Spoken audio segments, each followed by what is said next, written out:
maybe a team that could play spoiler in the America East this year, the Binghamton Bearcats. We are joined by first-year head coach Mary Grimes. Thanks so much for being here. How's everything going there in Binghamton? Everything's great. It's sunny and 70 as always. Yeah. Hi, Mayor. So happy Hey, to see Maureen. you. Congratulations. How are you? Thank Good. you. It's so great to see you. And we're going to Yeah. talk a little bit more, but I didn't tell you this, Brendan. Mary and I go back even farther than coaching. We played against each other as players. We were in the same league. Mary's teams beat up on my poor Red Foxes for a while. Mary played at Siena for the legendary Gina Castelli, one of the best coaches of all time. But look what you've just, I can't wait to talk about all your success. It's just awesome to see you, Mary. I'm so happy for you and so happy for Binghamton. Mr. Marshall did a great job by hiring you. I'll tell you that. Yep. I hope he's listening. So awesome. Mary, you get to stay in New York some more after a nice run at Lemoyne. You were the NEC Coach of the Year last year. I don't want to make this all about Lemoyne, but I want to know, just to kind of make that transition as we chat about your program. Why was this the right fit for you at the time to go to Binghamton? How was that Lemoyne tenure? How did that set you up to be ready now for this new chapter of your career at Binghamton? Yeah, so as most people know, we were a Division II institution, and then they transitioned to a Division I. So we got to play a lot of top dogs, Colorado, USC.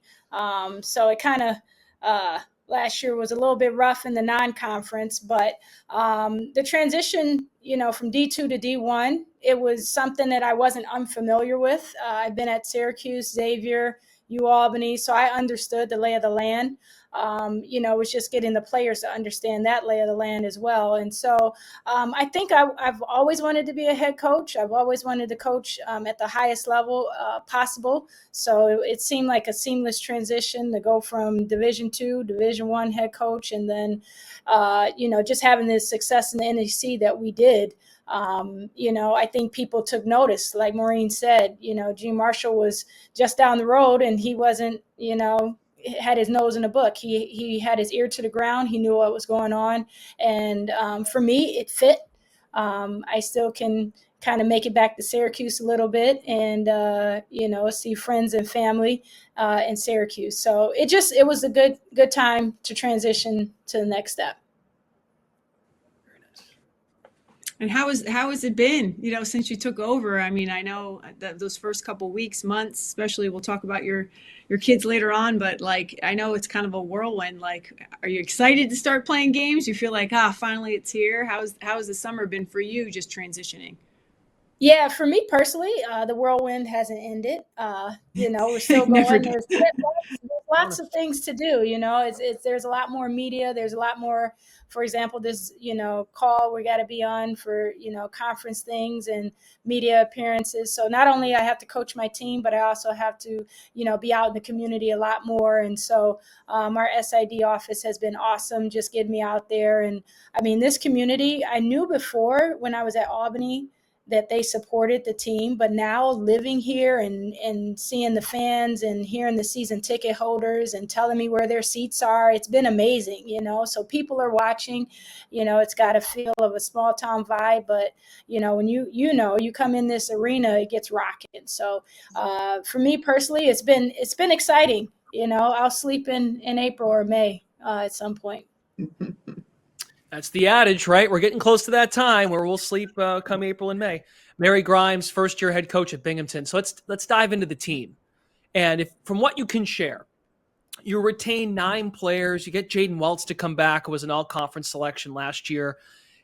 Take us through some of the dialogue you had with the players from the program last year, and how are you selling them? Hey, you're the right coach for you, and we can still be successful together at Binghamton, because I think that's fascinating to maintain some core and some cohesion from last year. Yeah, for me, I just presented it as we're all new, we're all learning. We don't have some people on 90 and some people on 81. We're all on 81 together, so everything that they're learning, I'm lucky enough to have kids and understand that, they don't know what they don't know. So I just approach it as a teaching position where we're all learning. Even the players that transferred in, I just present it as new information every single day, and getting better at the little things. I think there was some things that I did, in my previous places, as far as like culture, as far as like hanging your loops on your locker, or things like that, and shaking people's hand when they walk in the gym. So some of those things are cultural things that we change, but basketball wise, we just are all learning together. Yeah, I think that's a great point, and I think a lot of times with players, just with the landscape, I'm sure with the transfer portal, kids don't always want to leave, right? They've picked a school, they want to feel at home. And I think I give a lot of credit to players that stick it out. And like you said, like keep an open mind, and let's work together. And, even just watching a couple of the videos that were up, and just to kind of go off what you said, it is true. Binghamton is incredible when it comes to media coverage. And even just preparing for this, I forgot almost how many interviews we've already done, and the media days, and I think your players are just so well spoken, and I've really enjoyed all the interviews I watched. But there's a buzz. I feel like even just watching those videos of the players, they believe, like you're right there, and I just think with your success and who you are, and just your track record, not only as a player but as a coach, they just already seem to me, just from watching that they've really bought in. But if you had to say right now, like, obviously it's super early in the season, but what do you think your identity will be? Like more defensive minded, offensive minded? Yeah, I would say we've been working on a lot of offense. I'm hoping to score in the 70s. And defensively, I just want to do whatever it takes to win, whatever that is, man, zone, it changes every single game.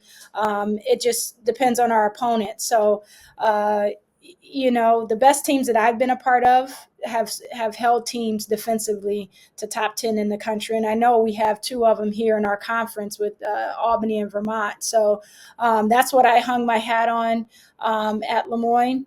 We in conference, we held teams to 51 points per game. And I know, Albany did that overall. So, our identity is going to be able to score, get up and down, but also hold teams as well. 70s.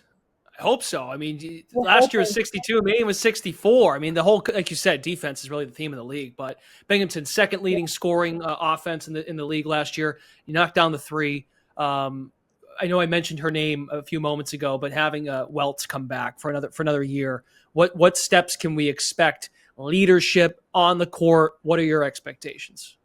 Yeah, my expectations for Jaden are really, really high. She is one of our captains.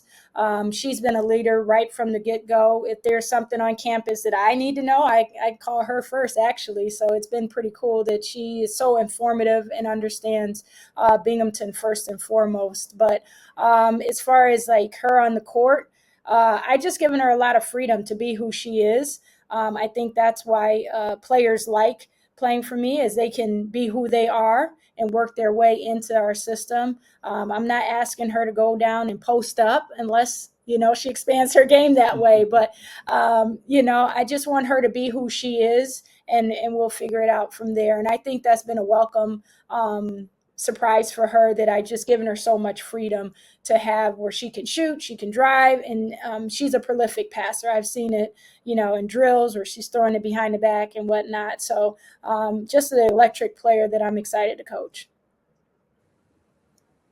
Yeah, and some exciting news on the home team front. Your 8-year-old Mia made her basketball team, so I'm super pumped about that. I'm sure you taught her everything she knows. I have a third grader as well. So if I can get my third grader Caroline to play basketball this year, you must be so excited. And your son, with the learner's permit, that's wild. You got a lot going on, and taking over a program. How do you, being a mom with kids and taking over a program? It's like, just tell me about like a normal day for you, right? I'm not sure there are normal days, Maureen. What are you talking about? Getting to practice feels like you've accomplished a lot, but I was just talking to her. Yeah. I think that's awesome. Like you got two ends of the spectrum here. Your 8-year-old and your 16-year-old. Like, God bless you. Yeah, I mean, it's been really awesome because they say if you have kids that far apart, it's like they're an only child, you know. So my son had his time, and then now my daughter's having her time. But yeah, she's super pumped about making the team. You know, they have the teams that play at halftime during games, and she came up to me after one game and was like, "Mommy, how do I do that? How do I get to play?" And so I was like, "Well, you got to be on a team." So you know, so it's been her mission since last basketball season to get on the team. And you can't see my gray hair from you know, all the breaking and you know, white knuckle on the dashboard. But I mean, he's just an unbelievable kid, you know, just growing so fast. And you know, hopefully he wants to study engineering. Binghamton's a great engineering school, so he can drive himself here. Learning new roads too at 16 years old has got to be a huge challenge. That would, as a mom, I'm sure that keeps you up a little bit. I will say, I went to Syracuse. I went to school at Syracuse. 81 is a nightmare trying to merge on those highways. I think he's actually catching a break from being away from 81. Just my take. Yeah. And you know, they don't pay attention nowadays. So, you know, and I'm like, "Hey, well, let's go to Target." And he's like, "Is that right or left?" And you know, it's like we've been there a million times, but you know, it's 2 minutes away. So yeah, it's been awesome. That's so great. And if anybody can do it, it's you, Mary. You've always just Yeah. been so admired you as a player, as a coach. And we were talking before you came on, you know, where you're assistant at Albany. You know, that's right when I got into the league at UNH, and you guys won 5 straight titles. I said that was a great time to become a head coach and join the league. It wasn't easy going up against you guys every year. And just your success as a head coach, you know, and I think it's just juggling being a mom in any profession, but especially doing this and starting over and taking over a program. You're awesome. You're just a special person, and you guys are. I'm really excited to watch your team this year too. You guys are going to have a great year, and I just love the kids that stuck around. I can't wait to see you put your own spin on things. It's going to be great. For sure. Excellent. Love it. Sure. Jaden Welch, preseason all conference selection, Binghamton, in that conversation to maybe give the top of the league some challenges. And David O'Brien, the SID at Binghamton. Shout out to David. I know he does a tremendous job getting all the media coverage out there. You guys were talking about that. So, all right, Mary, thanks so much for being here, and best of luck. Make sure your son wears a seatbelt. Yes, everyone in the car, right? You guys have a Yeah. good one. Thanks, You Mayor. too. Good luck.